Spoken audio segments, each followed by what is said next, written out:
Hi hello welcome to smart talk with Nisha. ഇന്നത്തെ വിഷയം നമ്മളുടെ കുട്ടിക്കാലത്തിനെ കുറിച്ചാണ്. നമ്മളെ എപ്പോഴും പോസിറ്റീവ് ആക്കുന്ന കുറേ ഓർമ്മകളുള്ള നമ്മുടെ ലൈഫിലൊരു ഫേസാണ് കുട്ടിക്കാലം എന്ന് പറയുന്നത്. നമ്മുടെ കുട്ടിക്കാലത്ത്, അതായത് നമ്മൾ അച്ഛൻ, അമ്മ, മക്കൾ, നമ്മൾ മാരേജിന് തൊട്ട് മുമ്പുള്ള ഒരു ഫേസ്. നമ്മൾ സ്ത്രീകളെ സംബന്ധിച്ച് മാരേജിന് മുമ്പുള്ള ഫേസ്, ആൺകുട്ടികളെ സംബന്ധിച്ച് മാരേജ് ആയി കഴിഞ്ഞ് അവർ വേറൊരു പാർട്ട്ണറിനെ വീട്ടിലേക്ക് കൊണ്ടുവരുന്നതിന് മുമ്പ് അച്ഛനമ്മ മക്കൾ, ഇങ്ങനെയുള്ള ആ ഒരു ഫേസാണ്, ഒരു ഫസ്റ്റ് ഫേസ് നമ്മുടെ ഒരു ലൈഫിൽ. ആ ഫേസിനെ കുറിച്ച് നമുക്കൊന്ന് ആലോചിച്ച് നോക്കൂ. ആ കാലത്ത് നമ്മൾ ചെയ്തിരുന്ന കാര്യങ്ങളൊന്ന് ആലോചിച്ച് നോക്കൂ. നമ്മൾ ചെറിയ കുട്ടിയായിരുന്ന സമയത്ത് നമുക്ക് ഓർമ്മ വയ്ക്കുന്ന കാലം തൊട്ട്, ചിലപ്പോൾ നമ്മൾ ഏറ്റവും മൂത്ത കുട്ടിയാവും. അങ്ങനെയാണെങ്കിൽ നമ്മുടെ താഴെയുള്ള കുട്ടികളൊക്കെ ആയിട്ട് നമ്മളുടെ ആ ഒരു കാലഘട്ടവും അച്ഛനും അമ്മയും, ചിലപ്പോൾ നമ്മൾ താഴെയുള്ള കുട്ടിയായിരിക്കും. അപ്പം നമുക്ക് ഓർമ്മ വരുന്ന കാലത്തൊട്ടുള്ള കാര്യങ്ങളൊക്കെ ഒന്ന് ആലോചിച്ച് കഴിഞ്ഞാൽ എനിക്ക് തോന്നുന്നു നമ്മൾ എല്ലാവരും ഒരുവിധം നമ്മൾ 99% ആൾക്കാരും നമ്മൾ കുറച്ചൊക്കെ നമ്മളൊന്ന് അലേർട്ടാവും. നമ്മുടെ ലൈഫിൽ ഒരു ഫേസ് നമ്മൾ എങ്ങനെയൊക്കെയാണ് കടന്നു പോകുന്നത്. നമ്മൾ ആ ഒരു 4-5 പേര്, ഇപ്പൊക്കെ 2 കുട്ടികളൊക്കെ ഉള്ളൂ, ന്യൂക്ലിയർ ഫാമിലി. സോ ഇതിന് തൊട്ട് മുമ്പുള്ള ജനറേഷൻ ഒന്ന് ആലോചിച്ച് നോക്കുക. ഒരു 7 പേര് 10 പേര് ഒക്കെ മക്കൾ, അച്ഛൻ അമ്മ 10 പേര് 5 പേര് എന്നൊക്കെ പറയുന്ന ആ ഒരു രീതിയിലേക്കൊന്ന് ആലോചിച്ച് നോക്കിയാൽ മനസ്സിലാവും.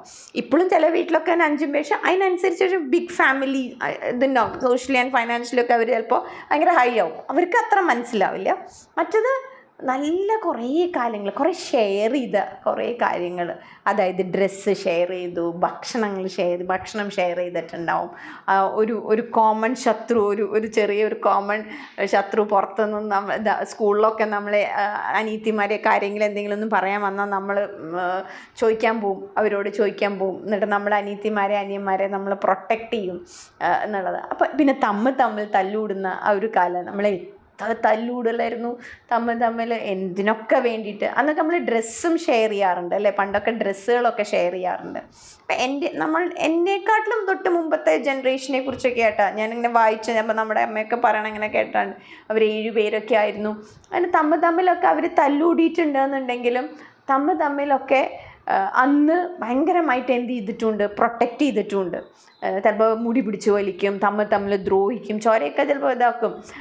വാച്ചൊക്കെ കടിച്ചിട്ട് വാച്ചൊക്കെ ഷേപ്പൊക്കെ ഉണ്ടാക്കി കൊടുക്കും, വാച്ചിൻ്റെ ഷേപ്പൊക്കെ ഉണ്ടാക്കി കൊടുക്കുക. പക്ഷെ അത് കഴിഞ്ഞ് കഴിഞ്ഞാൽ അത് സമാധാനിപ്പിക്കാനും ഒക്കെ ഇവർ തമ്മിൽ അപ്പോൾ ഭയങ്കര സ്ട്രോങ് റിലേഷൻഷിപ്പിന് കാരണം പെട്ടെന്ന് അത് മണിക്കൂറുകളിലുള്ളിൽ തന്നെ എന്തെങ്കിലുമൊക്കെ തമ്മിലൊക്കെ വഴക്കുകളൊക്കെ ഉണ്ടായിട്ടുണ്ടെങ്കിൽ അത് പെട്ടെന്ന് തീരാറുണ്ട്. അതെന്തുകൊണ്ടാണ് അവർ തമ്മിൽ അന്ന് പെട്ടെന്ന് തീർന്നിരുന്ന ബ്രദേഴ്സ് ആൻഡ് സിസ്റ്റേഴ്സ് തമ്മിൽ? കാരണം എന്താണെന്നുണ്ടെങ്കിൽ അറ്റ് ദി എൻഡ് രാത്രിയാകുമ്പോൾ സമയത്ത് അധികം ഒറ്റയ്ക്കൊന്നും അല്ല കിടക്കുക, എല്ലാവരും കൂടി ഒരുമിച്ചാണ് കിടക്കുക. 1-2 പുതപ്പേ ഉണ്ടാവുള്ളൂ. അവർ 6-7 പേര് ഒരുമിച്ച് അത് പുതച്ച് മൂടി കിടക്കണ സമയത്ത്, അവർ കെട്ടിപ്പിടിച്ച് കിടക്കണ സമയത്ത് അതൊക്കെ പോവും. ആ ദേഷ്യങ്ങളും ഒന്നും ഉണ്ടാവില്ല എന്നുള്ളതാണ്. പക്ഷെ ഇപ്പോൾ നമ്മൾ തല്ലുകൂടിക്കഴിഞ്ഞ് നോക്കി നോക്കൂ, ഇനിയുള്ള ഒരു ഫേസിൽ, പിന്നത്തെ ഒരു ഫേസിലേക്ക് വന്നിട്ട് നമ്മുടെ ബ്രദേഴ്സോ സിസ്റ്റേഴ്സോ ഒക്കെ ആയിട്ട് ചെറിയൊരു ഗ്യാപ്പ് വന്നു കഴിഞ്ഞാൽ ആ ഗ്യാപ്പ് നമ്മൾ പെട്ടെന്ന് തീർത്തില്ല എന്നുണ്ടെങ്കിൽ ആ ഗ്യാപ്പ് എന്തായി പോവും, വൈഡൻ്റായിട്ട് പോവും. അപ്പോൾ നമ്മൾ നല്ലോണം ശ്രദ്ധിക്കണം. അത് നമുക്ക് ഒരുപാട് സ്ട്രെസ്സ് കൊണ്ടുവരും. നമ്മുടെ സ്വന്തമായിട്ടുള്ള ആൾക്കാരോട് മിണ്ടാതിരിക്കുക, സങ്കടം വരും. നമുക്ക് ദേഷ്യത്തിനേക്കാൾ കൂടുതൽ നമുക്ക് എന്താ വരിക, സങ്കടമാണ് വരിക എന്നുള്ളത്. അപ്പോൾ നമ്മളത് എന്ത് ചെയ്യണം, പണ്ടൊക്കെ നമ്മൾ ചെയ്തിരുന്ന പോലെ തന്നെ പെട്ടെന്ന് അത് എന്ത് ചെയ്യണം, ക്ലോസ് ചെയ്യണം എന്നുള്ളതാണ്. ഒരൊറ്റ കോളിൽ തീർന്നു. എന്താടി വിളിക്കാത്ത, എന്നെ കുറേ ദിവസമായാലും എന്താ വിളിക്കാത്തത് കഴിഞ്ഞാൽ കഴിഞ്ഞു, അപ്പുറത്തിരിക്കുന്ന പാർട്ടി അതോടുകൂടി തീരും എന്നുള്ളതാണ്. അതേപോലെ തന്നെ അങ്ങനെ സംസാരിക്കുന്ന സമയത്ത് പക്ഷേ ചോദിക്കരുത് കേട്ടോ, എന്താ നീ അന്ന് പറഞ്ഞില്ലേ, അതൊന്നും പറയാൻ പാടില്ല. അതൊക്കെ അവിടെ ഡ്രോപ്പ് ചെയ്തിട്ട് നമ്മൾ എന്തിനെത്രയും ദിവസം മിണ്ടാണ്ടിരുന്നായിരുന്നു, എനിക്ക് എന്തൊക്കെയുണ്ട്, വീട്ടിലെന്തൊക്കെയുണ്ട്, ഇപ്പം നിനക്ക് വയ്യായൊന്നും, ഇങ്ങനെ ചോദിച്ചു പോകാൻ അൺകണ്ടീഷണലായിട്ട് നമ്മൾ എന്ത് ചെയ്ത് തുടങ്ങുക, സംസാരിച്ച് തുടങ്ങുക. നമ്മൾ ആ കുട്ടിക്കാലത്തുണ്ടായിരുന്ന അതേ റിലേഷൻ. കാരണം പെട്ടെന്ന് ബ്രേക്കപ്പ് പെട്ടെന്നാവാം എന്നുള്ളതാണ്. പക്ഷെ പിന്നെ അത് കാരണം കൂടിച്ചേരാൻ ഗ്യാപ്പ് വന്നു കഴിഞ്ഞാൽ കൂടിച്ചേരാൻ ഭയങ്കര ബുദ്ധിമുട്ടാണ്. കാരണം നമുക്ക് ഒരുപാട് ഡ്യൂട്ടീസും റെസ്പോൺസിബിലിറ്റീസും വേറെ കിടക്കുക. ആ തിരക്ക്, ആ ഒഴുക്കിൽ പോവും. നമ്മുടെ മക്കൾ, ഭർത്താവ് അങ്ങനെയാവാം. അല്ലെങ്കിൽ നേരെ ഓപ്പോസിറ്റ് അപ്പുറത്തെ പാർട്ടി ആണെങ്കിൽ വൈഫ്, കുട്ടികൾ, ഇങ്ങനെ ഈ ഒരു ഒഴുക്കിൽ പോകുമ്പോൾ ഈ ഒരു ഭാഗം നമ്മൾ പോയതേ അറിയില്ല. നമ്മൾ കുറച്ച് ദിവസമൊക്കെ നമ്മൾ വിഷമിച്ചൊക്കെ ഇരുന്നിട്ടുണ്ടാവും. പിന്നെ നമ്മൾ പോകും. പിന്നെ നമ്മളൊരു പറച്ചിലുണ്ടല്ലോ, എനിക്ക് അവളുടെയും ചിലവില്ല, അവൾക്ക് എൻ്റെയും ചിലവില്ല. പക്ഷെ അങ്ങനെ അപ്പോൾ സുഖമായില്ലേ, അപ്പോൾ പിന്നെ ഒരു പ്രശ്നവും ഇല്ലല്ലോ. അപ്പോൾ പിന്നെ രണ്ടുപേരും കൂടി ഒന്ന് കാണുക, സംസാരിക്കുക, വർത്തമാനം പറഞ്ഞിരിക്കുക, ഇങ്ങനെയുള്ള നല്ല സ്ട്രെസ് റിലീവേഴ്സ് ആയിരിക്കും തമ്മിൽ. ഇപ്പോൾ എനിക്ക് എന്തെങ്കിലും പ്രശ്നം വന്നു കഴിഞ്ഞാൽ ചിലപ്പോൾ എനിക്ക് നല്ലൊരു സ്ട്രെസ് റിലീവർ തന്നെയായിരിക്കും എൻ്റെ സിസ്റ്ററോട് സംസാരിക്കുക എന്നുള്ളത്. സിസ്റ്റർക്കും അതേപോലെ തന്നെയായിരിക്കും. വേറെ ആരോടും പറയാൻ പറ്റാത്ത ചില കാര്യങ്ങൾ ഇപ്പോൾ എന്നോട് പറയാൻ പറ്റുന്നുണ്ടാവും എന്നുള്ളതാണ്. അപ്പം അതേപോലെ തന്നെയാവും എനിക്കും ഉണ്ടാവുക. സോ തമ്മിൽ എന്ത് ചെയ്യും, അപ്പം നമ്മളൊന്ന് നമ്മുടെ ആ കുട്ടിക്കാലത്തിലെ കുറേ ഓർമ്മകളൊന്നും നമ്മൾ കളയരുത്. ഇടയ്ക്കൊക്കെ നമ്മൾ എന്ത് ചെയ്യണം, അത് ഓർക്കണം. അനാവശ്യമാണെന്ന് നമ്മൾ വിചാരിക്കരുത്. ഞാൻ എന്തിനിപ്പോൾ കുറേ പഴയ കാലത്ത് ആലോചിക്കണം. അല്ലല്ല, പഴയ കാലത്ത് നമ്മളൊന്ന് ആലോചിക്കണം, നല്ലതാണ്. അപ്പോഴാണ് നമുക്ക് ബന്ധങ്ങളുടെ വില മനസ്സിലാവുള്ളൂ. നമ്മൾ എത്ര ഭംഗിയായിട്ട് അഡ്ജസ്റ്റ് ചെയ്തും ഷെയർ ചെയ്തും കെയർ ചെയ്തിട്ടും ഒക്കെ ജീവിച്ചതാണ്. അഡ്ജസ്റ്റ്മെൻ്റാണ് അതിലത്തെ ഏറ്റവും വലിയൊരു കാര്യം എന്നുള്ളതാണ്. കാരണം നമുക്ക് തന്നെ അറിയാം, മൂത്ത ആൾക്കാർക്ക്, എൽഡറായിട്ടുള്ള ആൾക്കാർ, അവരെപ്പോഴും ഭയങ്കര റെസ്പോൺസിബിളായിട്ടുള്ള ആൾക്കാരായിരുന്നു. ഒരുപാട് നമുക്ക് വേണ്ടി പടവെട്ടിയ ആൾക്കാരാണ്. കാരണം അവർ ഫസ്റ്റ് ബേബീസ് ആയിരുന്നു. അവർക്ക് ഒരുപാട് ഭയങ്കര കെയറൊക്കെ കിട്ടിയിട്ടുള്ള ആൾക്കാരാണ്. പെട്ടെന്നാണ് നമ്മളൊരു സെക്കൻഡ് ചൈൽഡ് വരുന്ന സമയത്ത് കെയർ പോയി. അപ്പോൾ അവർ വേറെ റോൾ എടുത്തു. അവർ റെസ്പോൺസിബിലിറ്റീസും ഡ്യൂട്ടീസും ഒക്കെ എടുത്ത് നമ്മളെയൊക്കെ പ്രൊട്ടക്റ്റ് ചെയ്യുന്ന ഡ്യൂട്ടിയിലേക്ക് അവർ കടന്നു. അവരാണ് ആദ്യം പടവെട്ടിയിട്ടുള്ളത്.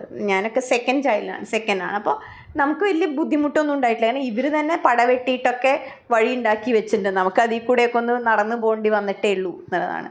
അതേപോലെ തന്നെ അപ്പോൾ അതുകൊണ്ട് അവരെപ്പോഴും കുറച്ച് മുകളിൽ തന്നെയാവും നിൽക്കുക. അപ്പോൾ അവർക്ക് കുറച്ച് കൂടുതൽ റെസ്പെക്റ്റ് കൊടുക്കുന്ന ഒരു തെറ്റുമില്ല. കാരണം അവർ നമുക്കൊക്കെ വേണ്ടി ഒരുപാട് എന്ത് ചെയ്തിട്ടുണ്ട്, സഹിച്ചിട്ടൊക്കെ ഉണ്ട്. അവർ നമുക്ക് അടി കിട്ടുമ്പോൾ ചിലപ്പോൾ നമ്മുടെ മുമ്പിൽ വന്ന് നിന്നിട്ട് അവർ എത്ര അടി നമുക്ക് വേണ്ടി വാങ്ങിയിട്ടുണ്ടാവും എന്നറിയോ. അതേപോലെ തന്നെ എല്ലാ കാര്യത്തിനും, നമ്മുടെ നല്ല നല്ല ഫങ്ഷൻസിനും നമ്മുടെ നല്ല നല്ല കാര്യങ്ങൾക്കൊക്കെ അവർ ഒപ്പം നിന്നുണ്ടാവും. അപ്പോൾ പഴയ കാലത്തിനെ കുറിച്ച് ഓർക്കണ്ടെന്നൊന്നുമല്ല, ഓർക്കണം. നമ്മൾ ആ കാലത്തെക്കുറിച്ചൊക്കെ നല്ലോണം ഓർക്കണം. കുറച്ച് ബുദ്ധിമുട്ടൊക്കെ ഉണ്ടായിരുന്ന കാലമായിരുന്നു. നല്ല ബുദ്ധിമുട്ടുണ്ടായിരുന്നു ആ കാലത്ത്. പഞ്ഞം പിടിച്ച കാലം എന്നൊക്കെ പറയാമെന്ന് വെച്ചാൽ. പക്ഷേ എന്നാൽ പോലും അതിലെന്തുണ്ട്, എവിടേക്കോ ഒരു സൗന്ദര്യം. ഇനി ഞാൻ നിങ്ങൾക്കൊരു ബോണസ് ടിപ്പ് പറഞ്ഞുതരാം. ഇനി അഥവാ നമ്മൾ അച്ഛൻ, അമ്മ, സിസ്റ്റേഴ്സ് തമ്മിൽ ചെറിയൊരു എന്തെങ്കിലുമൊക്കെ പ്രശ്നം ഉണ്ടെങ്കിൽ ഇതിൽ തേർഡ് പാർട്ടീനെ ഇൻവോൾവ് ചെയ്യിപ്പിക്കണ്ട കേട്ടോ. കാരണം നല്ലോണം ശ്രദ്ധിക്കണം. ചിലപ്പോൾ നമ്മൾ തേർഡ് പാർട്ടിയോട് അവൾ എന്നോട് ഇങ്ങനെ പറഞ്ഞു, എങ്ങനെയാണെന്ന് വെച്ചാൽ, അപ്പോൾ ആ തേർഡ് പാർട്ടി പോയിട്ട് അത് അപ്പുറത്ത് പോയി പറയുമ്പോൾ, നീ എന്തിനാ അങ്ങനെ പറഞ്ഞു, അത് അവർക്ക് ഭയങ്കരമായിട്ട് ഫീൽ ചെയ്യും. കാരണം വേറൊരാൾ വഴി പറയുമ്പോൾ അത് ഭയങ്കര. അപ്പോൾ തേർഡ് പാർട്ടീനെ ഒന്നും ഇൻവോൾവ് ചെയ്യണ്ട. നമ്മൾ ഡയറക്റ്റ് അപ്രോച്ച് നടത്തിയാൽ മതി. അതാണ് അതിൻ്റെ ഏറ്റവും വലിയ ഭംഗി. പിന്നെ വേറൊരു കാര്യം, നമ്മൾ ഓർമ്മയുണ്ടോ, നമുക്ക് പണ്ട് നമ്മുടെ വീട്ടിൽ നിന്ന് കല്യാണമൊക്കെ കഴിഞ്ഞ് പോകുമ്പോൾ നമ്മൾ കരയുമായിരുന്നു.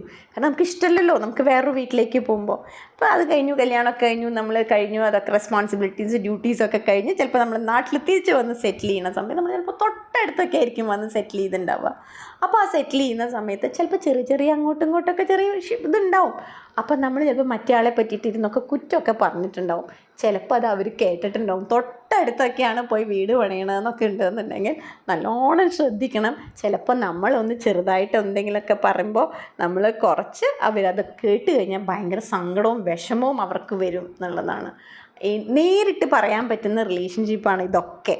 കുറ്റാണെങ്കിലും അതെ, നല്ലതാണെന്നുണ്ടെങ്കിലും ഇത് ഡയറക്റ്റ് ചെയ്യാൻ പറ്റുന്ന ഒരു കാര്യമാണ്. അത് നമ്മൾ എന്ത് ചെയ്യുക, ഡയറക്റ്റായിട്ട് ചെയ്യുക. പിന്നെ രണ്ടുപേരും, ഇപ്പോൾ ഹസ്ബൻഡ് ആൻഡ് വൈഫ് ആണെങ്കിൽ രണ്ടുപേരും മനസ്സിലാക്കണം. ഹസ്ബൻഡ് ഇപ്പം നമ്മുടെ ഭാഗത്ത് സ്ട്രോങ് ആവുന്ന പോലെ തന്നെ ഹസ്ബൻഡിൻ്റെ ഭാഗത്ത് ഫാമിലിയും എന്താവണം, രണ്ടുപേരുടെ ഫാമിലി നമ്മൾ വരുന്നതിന് മുമ്പുണ്ടായിരുന്ന അവരുടെ ആ ഒരു റിലേഷൻഷിപ്പ് ഉണ്ടല്ലോ, അത് രണ്ടുപേരുടെയും എന്തായിരിക്കണം, സ്ട്രോങ് ആവണം. കുട്ടികളും അതൊക്കെ എന്ത് ചെയ്യണം, കുറച്ചൊക്കെ ഒന്ന് എൻഷുർ ചെയ്യണം ഇവരത് നല്ല സ്മൂത്തായിട്ട് കൊണ്ടുപോകുന്നു. മറക്കരുത് കുട്ടിക്കാലത്തെ ഓർമ്മകളും, കുട്ടിക്കാലത്ത് നമ്മളുടെ കളികളും, കുട്ടിക്കാലത്ത് നമ്മുടെ ഓരോ പ്രവൃത്തികളും, കുട്ടിക്കാലം നമ്മൾ കഴിഞ്ഞുകൂടിയതും ഒക്കെ നമ്മൾ എന്ത് ചെയ്യുക, എന്നും ഓർക്കണം. കാരണം ആ ഓർക്കുന്നത് നമുക്ക് റിലേഷൻഷിപ്സ് ഒന്നും കൂടിയും സ്ട്രോങ് ആവും. ഒന്നുകൂടി ഈസി ആയിട്ട് ജീവിക്കാം. അങ്ങനെ ടൈറ്റൻഡായിട്ട് ജീവിക്കേണ്ട. ഈസായിട്ട് സുഖമായിട്ട് നമുക്ക് രാത്രി കിടന്നാൽ എന്തുണ്ടാവണം, പെട്ടെന്ന് ഉറക്കം വരണം. അധികം സങ്കടങ്ങൾ നമുക്ക് വരും, സങ്കടങ്ങൾ എന്തായാലും ലൈഫിൽ വന്നുകൊണ്ടിരിക്കും. നമുക്ക് എന്നും നമ്മൾ സങ്കടങ്ങളില്ലാതെ ഒന്നും ഉണ്ടാവില്ല, അത് വരും. പിന്നെ നമ്മളായിട്ട് ഇനി വീണ്ടും നമ്മളുടെ ഒരു ഇതുകൊണ്ട് നമ്മൾ എന്ത് ചെയ്യണ്ട, കൂടുതൽ ഇതിലേക്ക് കൊണ്ടുവരണ്ട. സോ നമുക്ക് സ്ട്രെസ് റിലീവേഴ്സ് നമുക്ക് എപ്പോഴും കണ്ടുപിടിച്ച് വെക്കണം. അതിൽ ഏറ്റവും നല്ല സ്ട്രെസ് റിലീവറാണ് നമ്മുടെ കുട്ടിക്കാലത്തിനെ കുറിച്ച് ആലോചിക്കുക. അവിടെ നമ്മുടെ ഒപ്പം ഉണ്ടായിരുന്ന അച്ഛൻ, അമ്മ, ബ്രദേഴ്സ് ആൻഡ് സിസ്റ്റേഴ്സ്, ഈ ഒരു റിലേഷൻഷിപ്പ് അത് നമ്മൾ എപ്പോഴും പൊന്നുപോലെ നമ്മൾ എന്ത് ചെയ്യുക, കാത്തു സൂക്ഷിക്കുക. അപ്പം നല്ലൊരു കുട്ടിക്കാലം നമുക്കുണ്ടായിരുന്നു. ആ കുട്ടിക്കാലത്തിൻ്റെ നല്ല ഓർമ്മകൾ നമ്മൾ ഇടയ്ക്കൊക്കെ എന്ത് ചെയ്യണം, നമ്മൾ ഓർക്കണം. എന്നിട്ട് നമുക്ക് സ്ട്രോങ് ആയിട്ട് മുന്നോട്ട് പോകണം. Thank you all. മറക്കരുത് ചാനൽ സബ്സ്ക്രൈബ് ചെയ്യണം. അതേപോലെ തന്നെ ഇഷ്ടപ്പെട്ടാൽ നിങ്ങൾ നിങ്ങളുടെ ഫ്രണ്ട്സിനും റിലേറ്റീവ്സിനും ലിങ്ക് ഷെയർ ചെയ്ത് കൊടുക്കണം. ബെൽ ബട്ടൺ പ്രസ് ചെയ്താലാണ് നോട്ടിഫിക്കേഷൻസ് വരുള്ളൂ. Thank you.